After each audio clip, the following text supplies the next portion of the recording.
episode 3 of the Tradepreneur Show. I'm Patrick Summers, your host.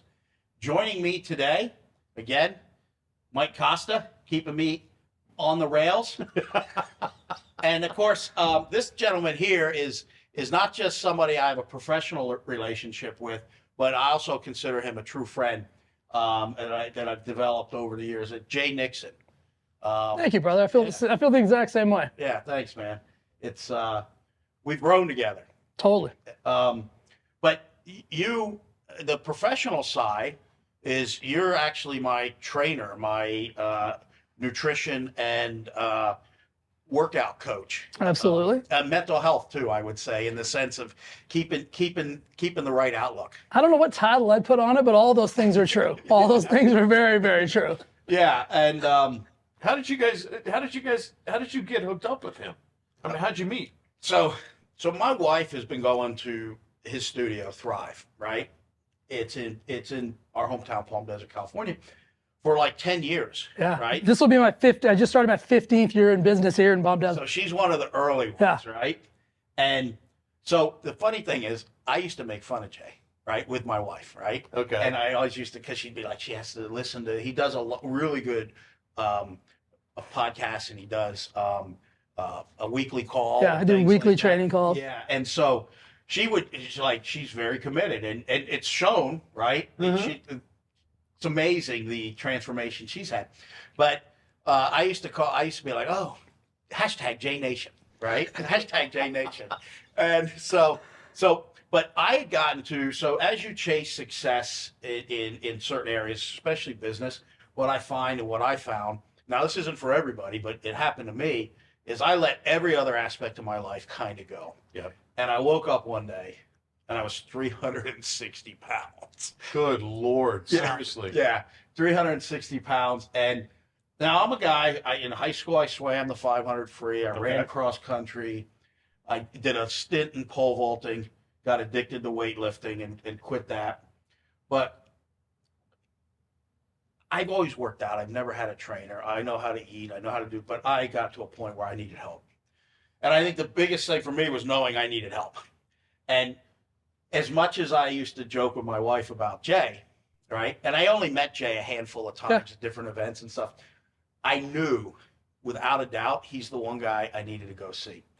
So I still have the text I sent him. I sent him a text, and he's like, all right, come on in. So we come in, and we've been together 3 years. Yeah, about 3 years now, yeah. And I walked in the studio. I want to hear your take on what you thought, because when I walked in, and he had me doing the ball slams, I barely picked the ball up. And if I did pick the ball up, I was afraid I was going to fart and blow everybody out of the building, right? So, I mean, I was in a bad place, right? A bad place. Yeah. But here's why I wanted to, and if I can set the tone with why I needed to change, for the obvious reasons. Mm-hmm.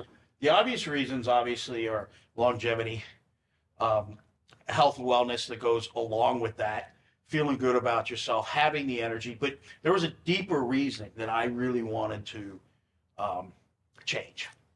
And it went to, I set a goal of growth for general air conditioning and plumbing.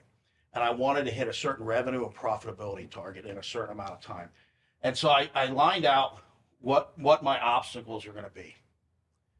And the number one obstacle was my health and wellness. Because you got to be around to be able to accomplish those goals. You got to be around, and you got to, it's like 1:30 in the afternoon. I'm in a meeting with the leadership team, and I'm like, all I can think about is going home and going to bed. Okay. Right? And so I was like, the number one thing I have to do is to get in the best shape of my life. I didn't want to just lose weight. Yeah. I want to get in the best shape of my life, and I'm still on that journey. I'll always be on that journey. But anyways, when I walked in, do you remember that first day? Totally, absolutely. I think one of the main reasons when you made the decision to make the decision is, I'm a little bit of an outlier when it comes to like fitness and nutrition and owning a studio. Is I'm one of the pioneers of bringing personal development in accompaniment with the fitness and nutrition. Like, I'm a mindset guy first. I don't care what it is we're doing. I don't care if it's our relationships, our money, our finances, anything. If the mind's not where the mind needs to be, the body's never going to follow. So I realized after years of working with people, all over the country, is that if the mindset wasn't right, like I can give you the best nutrition, I can give you the best workouts, not going to matter. So I think that's why you were drawn to me, because you're a big personal development mindset guy. And I knew that coming in, just knowing about you through Mary Beth. And I knew that there was going to be different ways to get you to do the things that I needed you to do. And it wasn't just going to be, hey, Patrick, here's the workout. Hey, Patrick, I need you to eat this and don't eat that. I approach you from a really different perspective than probably any other trainer would. Is like, we talk about like how you're thinking first, how you're speaking, like what are your thoughts? Like all that stuff's way more important than just, hey, Patrick, pick that ball up and throw it down. So I knew I was going to take a different avenue with you than probably any other trainer would have, or any other nutrition coach, or any other doctor, or whatever it was. Yeah. And I think that's why we've had the majority of the success we've had, is because I know how to motivate you outside of the food and the workout. It's mental first, and then when I can tap into that aspect for you, then everything else just takes care of itself.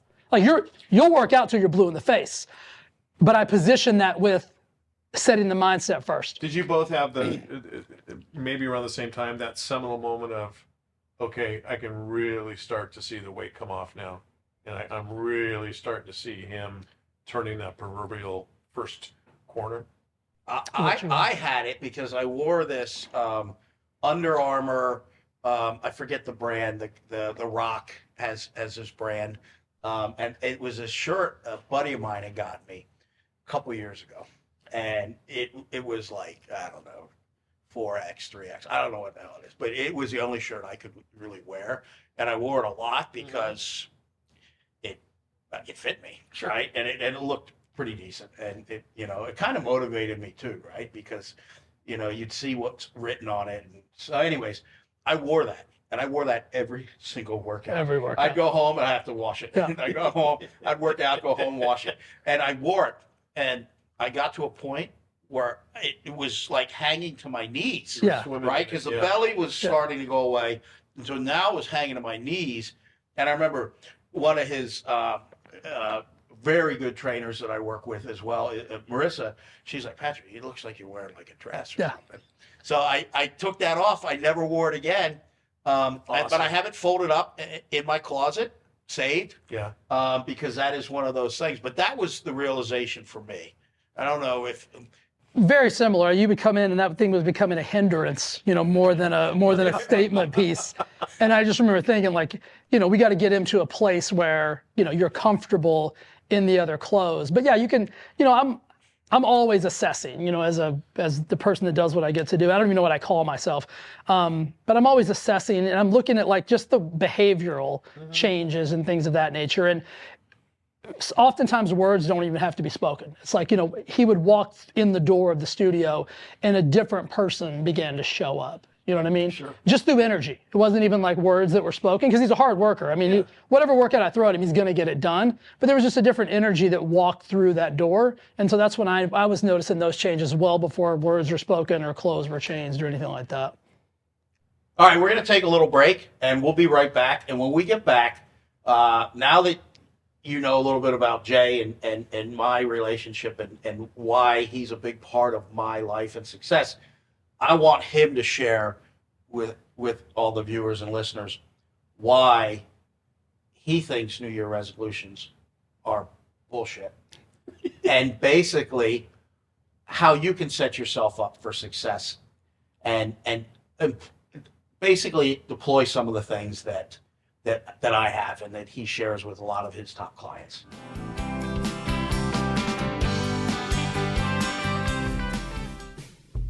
Patrick Summers here, General Air Conditioning and Plumbing. I want to talk to you about our Service Plus program. Right now, for $189, you can get your heating tune-up done, a plumbing inspection, and an electrical inspection to make sure your major systems and components of your home are not only operating efficiently, but most importantly, safely. Let's get you comfortable. Let's make sure you're safe. Let's get your systems tuned up, dialed in, and ready for a new year.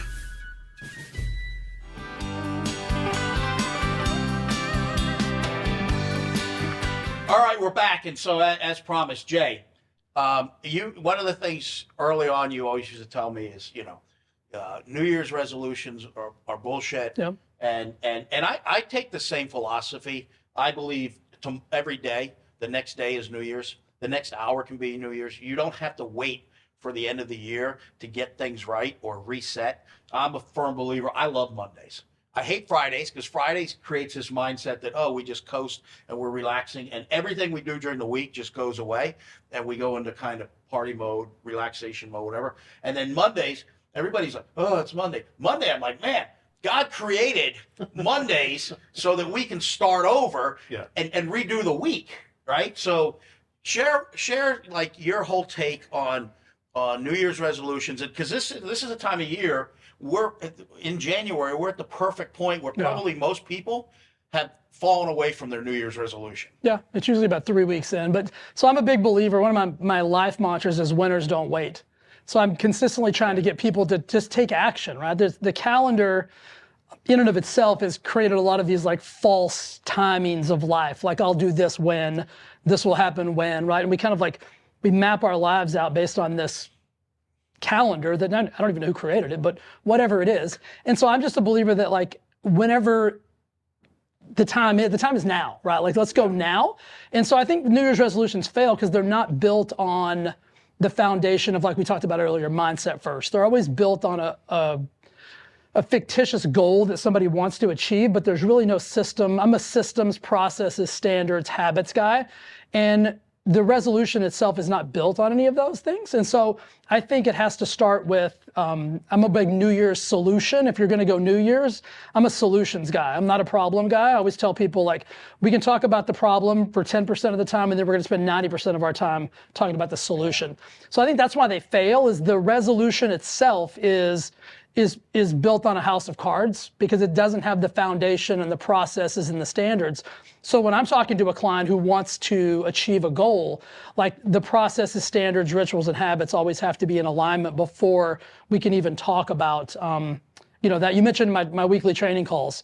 I've done almost 800 of those over the last 15 years. And one of the things I talked about on last week's was that people see the world in two ways. There's one of two ways. You either see the goal or you see all the problems that are in the way of the goal, right? And so those are the two areas. And so when you're setting a resolution, most of those people are just looking at all the problem. And eventually the goal or the resolution itself becomes so cloudy and so muddied up that you're never, ever gonna get there. Yeah. And with, what you're saying and the New Year's resolutions and all the other stuff that has to come into place before that, right? How much, do you feel like it's the worst time to start something new? I feel because you're carrying this energy of ending the year and there's a new year and any of the issues you've had in the previous year aren't going to stay with you. So you're going to start and then you set a goal for a whole year and like that's a long time to just say, I'm going to work out 3 times a week if you're not working out. For sure. Right? Or I'm not going to drink any beer if you're drinking beer 3 or 4 nights a week. And I think that my belief is people carry the energy of the new year into something. And that energy of the new year is not sustainable. Well, the energy is built off of again, let's go back to the calendar. You're coming off of the 3 most dangerous months of the year, right? If you look at October with so many ways. Yeah, if you look at October, November, December, I mean, it's a minefield of chaos from A, you're hanging around family more than you usually do, which usually creates problems. B, the food options are horrendous. Yeah. The weather in most places, I mean, we're lucky where we live, but in most places of the country, it's beginning to look a lot like Christmas, right? You're trapped inside. Your availability for movement has diminished. The clothing that you wear is conducive for hiding that extra 5, 10, 15, 20 pounds. It's a nightmare. And then you say on January 1, well, I'm just going to change all of that, right? I don't care what we were doing, right? Like you're taking bad behavior and all of a sudden on one day of one flip of the coin, you're going to change everything. your standards, like I said a while ago, your standards aren't ready for that. Your habits aren't ready for that. You have no processes in place. So that's why I'm a big believer that, like, A, don't wait. But B, if we're going to set some new guidelines for our life, they've got to be backed up by a lot of the fundamentals, like the mindset stuff that we talk about, and then the processes and the things of nature. And Patrick talked about the first time he came into you in obviously at 367 pounds, that's a major red flag, but you were more like, okay, are you mentally ready to start getting yourself into shape? And you talked about the people that look at the goal, the people that look at the problems in front of the goal.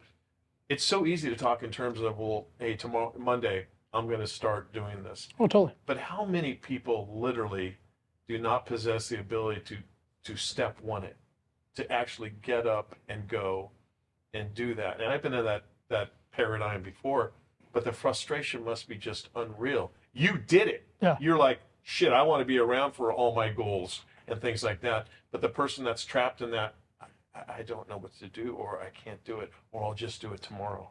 That's a great that's what question. blows me away. Yeah. Well, and most people, if you just look around, are trapped in that, I'm going to do this when, or tomorrow's the next day, or Monday's the next day, or back to that system. I think a lot of people that do make the change hit a place like Patrick hit, where it becomes like the catastrophic thing is next. You know what I mean? Some people have to get to the place of like, oh, I had the heart attack. Now I'm going to make some changes. Sure. I think Patrick was at least wise enough to preempt that by saying, like, at my current state, the next thing that's going to happen is going to be catastrophic, and I might not be able to walk away from it. And so he was in that position, and a lot of people make the decision when they're there. And so I think that's a catalyst that I'd like to see people not have to get to, but sometimes that's what it takes. It takes that major life event. And so what I'm consistently preaching is, like, for Patrick, I knew when he came in, like, Patrick has the right mindset. Like, that's never been, a situation for him. But I needed to get all of the other things, the systems in place, the habits in place. Because the way I talked to Patrick was from a business owner's perspective. So I think you have to meet people where they are. It's like, I never talked to Patrick about, like, oh, hey, and let's create a workout schedule and whatever. I talked to him about running this like he would run a business. Right? And so I think if I'm talking to an accountant, then I have to, and I'm trying to help them get in shape, I talk in terms of numbers. I talk in terms of spreadsheets. I put it on a P&L, right? I talk about things of that nature. And I did the same thing with him. I was like, Patrick, if we're looking at a profit and loss statement, where are we at here, right? And so we had those kind of conversations. And I think it's a little bit of a nuance of, like, understanding your client, like, where and meeting them and talking the language that they speak, right? Wouldn't have done me no good to come in and talk about his hemoglobin A1C and blah, blah, blah. He understands that because what his wife does for work, but that doesn't register in his brain. He's a business guy. He's a high achiever. He wants to win. Like, he wants to do all those things. So I just positioned all of my discussions around that level of conversation. Yeah, and I'll never forget when he started talking about the profit and loss, debits and credits, and related that in business to me and how the choices I'm making, and it was impactful. And then he knows, like, one of my goals, I want to have a jet one day, and I can go into more detail as to why. I just have different levels that if you can achieve this in your spiritual, professional, personal, all different areas of your life, there's kind of these markers that say I've arrived. Yeah. So he used to say to me, we'd work out, and it would piss me off in the sense of like a good way, right? He'd be like, working out, he'd be like, you're never going to live long enough to get that jet, or if you do, you're not. Somebody else is going to fly in it. You're going to get that jet. Your wife's going to. I would ask him. I'd say, how's it going to feel? Like, depending on the afterlife, how's it going to feel when you're gone and you're watching somebody else fly around in that jet you worked so hard for? Yeah, and right? But I wouldn't say that to everybody, right? That's not a statement you make to every client. Sure. But you have to know your client. I know him well enough to know, like, Patrick's not the kind of guy, hey, you did a really special job today. Like, I'm so proud of you. It's like, hey, listen, I'm going to fly on the jet. You know what I mean? Like, I'm going to, how are we going to get there? I love it. So, yeah. What I want to ask you is, so the impact you've had on me, right? And so I'm a big believer. So I hear these people say, you've changed my life. No, that's not true. Nobody can change your life but you. Agreed. Right? So Jay is a catalyst to help me change my life. But at the end of the day, it's you, the individual, that has to change your life. And so never give somebody else credit for something that you have to do. And that's always been, and again, I think goes back to, we talked in a few episodes ago about the impact my father had on me. And it was always like, you know, the saying, if it's going to be, it's up to me, right? But you can get the right people, the right catalysts to surround you to help you change your life. And Jay has been one of those individuals and is going to continue to be one of those individuals. What can you say to the listeners? Like, how can they apply this? What do they have to do if they're still into their resolution and they're on the right track, or they've already quit their resolution, or they don't even have one, but they're listening and they're like, man, I need to change. I either need, maybe, and it's not always losing weight, right? No. There's a lot of people walking around that look like really fit and have a horrible A1C. Yeah. Right? So how do I do? What do I do? And how do I stay committed to it? Yeah, I think this time of year right now, everybody's talking about, like, you know, the new year, new me, the whole, you know, there's memes galore, you know, on social media. So my big thing about that is, like, if it's actually going to be a new year, then you're going to have to make some new decisions, right? You're going to have some new habits and some new standards, or it's just going to be another year. You're going to rinse and repeat, you know, plug and play, and the results are going to be the same thing. So one of the big things I would say to most people is, and very much like you did, you got surrounded by the right team of people to help you get to where it is you want to go. Like, you're a very driven, motivated, high, you know, impact type A personality, but you're also wise enough to know that you're not going to get where you want to go on your own, right? And you have to surround yourself. I call it the circle of success. Well, I'm wise enough now. There was a time that I didn't have that wisdom. You sent me that text message, right? That took a lot for you to be able to pound that out. And that was you saying, like, listen, I need a different circle of success. And so that's what I would tell everybody who's watching and listening, is that the people that you surround yourself with have to be the right core of people, right? They have to be the people that are going to inspire you, motivate you, and give you the tools necessary for you to make the change. Because like you said, you're the only one that's going to do it, but I'm a firm believer that we don't get anywhere in life on our own, and you need to surround yourself with really positive, powerful people. And so that's the first step I would say, is, like, assess your circle, the people that you're hanging around. And if you're not motivated by those people, you've got a cage, not a circle. And so you want to make sure you have a circle in life. And so get a trainer, get somebody who motivates you, get around new friends, new people that are doing the same things that you want to do. I think that's the quickest way to get out of the place that you're in, because you do have to make those changes. Well, and I think, you know, for my wife, that's one of the things that's really great for her going to your studio, is she, like, I want to show up by myself and do my own thing, right? And I want you to beat the hell out of me. My wife, she wants to be with people that are all in the same mindset and working together and everything like that. And that's why she goes to the morning session, right? And that's why we have both, because it's something different for everybody. Yeah. So one of my journeys this year is to kind of lower some of the barriers I built up around me, right? Which, you know me, that's a hard thing to do, right? And in my own further growth journey, right? And I want to know this, because I think there's people out there that could be experiencing the same thing. Tell me something. Tell me when you working with me, what my biggest struggle? What's the number one thing I really need to change and start doing, whatever, that, because you know me really well. Yeah, perfect. You know, I think one of the greatest forces in the human spirit is to stay consistent with who we believe we are, right? That identity. And so your identity as Patrick, the entrepreneur, Patrick, the business owner, Patrick, the general, Patrick, that business side, very, very in alignment with everything that you want to get, how you're going to get it. Your identity when it comes to your health and fitness is not the same identity. And so in 2025, my goal for you is to start to see yourself in that new identity of, you're the kind of person who is healthy. You're the kind of person that does not stress eat. You're the kind of person that doesn't take the stress from work and allow themselves on this side to have the excuses, have the things. You don't make excuses at work. You don't make excuses when it comes to your business. But when it comes to your personal health, you'll use that. And everybody's the same way. Like, every person has a weak point in their you know, their circumference, if you will. For you, it's like, you get so stressed at work sometimes you'll let that bleed into your health and your fitness. So in 2025, our goal is to get you to identify differently. And so one of the ways that I personally do that I'm going to try to transfer over to you is that people always ask me questions like, Jay, how do you do this? And I say, I've already made up my mind, right? My mind's made up that this is what Jay Nixon does. There's no gray area, there's no anything. And one of the sayings that I'm going to give you today that I want you to start using is, if I wasn't me, then I wouldn't do that. So I'll give you an example. Some days I get up and I don't want to go to the gym. I don't want to go work out. And I say to myself, if I wasn't Jay Nixon, I'd stay home today. If I wasn't Jay Nixon, I'd sit on the couch today. But I am, so I don't, right?